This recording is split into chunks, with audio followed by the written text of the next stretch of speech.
Dnes by som vám chcel predstaviť tento taktický batoh od značky Milltek, ktorý má cca 36 litrov. Tento batoh má polstrovaný chrbát, takže sa veľmi príjemne nosí. Takisto má polstrované popruhy. Vpredu môžeme vidieť prípravu na MOL systém, čiže si sem viete uchytiť čokoľvek, čo má tiež MOL systém. Z vlastnej skúsenosti vám viem povedať, že má veľmi široký bedrový pás, takže sa naozaj dobre nosí.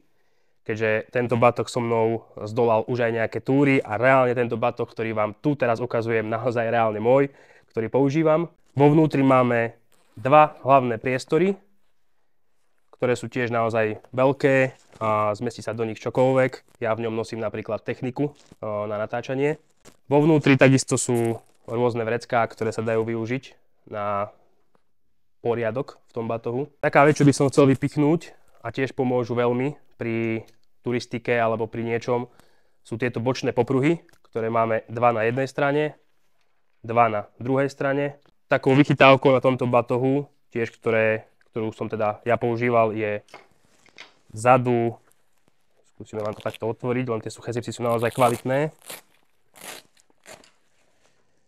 je vrecko na hydratačný vak.